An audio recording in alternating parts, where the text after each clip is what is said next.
بسم اللہ الرحمن الرحیم۔ السلام علیکم ورحمۃ اللہ۔ ناظرین، سعودی عرب میں محکمہ ٹریفک نے ابشر افراد اور توکلنا ایپ پر ای ڈیجیٹل ڈرائیونگ لائسنس جاری کر دیا ہے۔ اخبار 24 کے مطابق محکمہ ٹریفک کے ترجمان نے بتایا کہ ای ڈرائیونگ لائسنس کا digital edition Saudi data and artificial intelligence SDAIA کے تعاون سے تیار کیا گیا ہے۔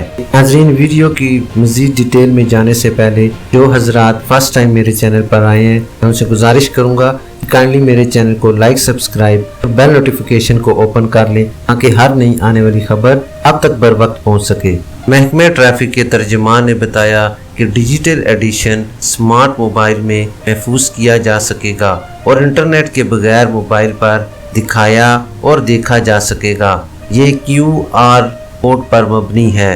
ناظرین، یاد رہے کہ اس سے پہلے سعودی محکمہ پاسپورٹ نے ابشر افراد پر ڈیجیٹل حوالہ مقیم جاری کیا تھا۔ ناظرین، ایک بار آپ کو میں پھر سے بتاتا چلوں تاکہ آپ کو بات صحیح طرح سے سمجھ آ سکے کہ سعودی عرب میں محکمہ ٹریفک نے ابشر افراد اور توکلنا ایپ پر ای ڈیجیٹل ڈرائیونگ لائسنس جاری کر دیا ہے۔ اخبار 24 کے مطابق محکمہ ٹریفک کے ترجمان نے بتایا کہ ای ڈرائیونگ لائسنس کا digital edition Saudi data and artificial intelligence SDAIA کے تعاون سے تیار کیا گیا ہے۔ محکمہ ٹریفک کے ترجمان نے بتایا کہ ڈیجیٹل ایڈیشن سمارٹ موبائل میں محفوظ کیا جا سکے گا اور انٹرنیٹ کے بغیر موبائل پر دکھایا اور دیکھا جا سکے گا۔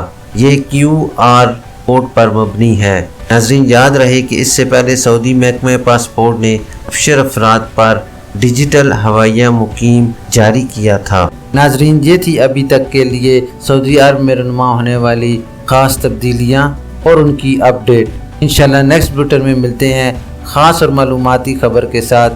ویڈیو ختم کرنے سے پہلے میں تمام نئے آنے والے حضرات سے گزارش کروں گا کہ کائنڈلی میرے چینل کو لائک، سبسکرائب اور بیل نوٹیفیکیشن کو اوپن کر لیں تاکہ ہر نئی آنے والی خبر آپ تک بر وقت پہنچ سکے۔ اپنا خیال رکھیے اور دوسروں کا بھی۔ اللہ حافظ۔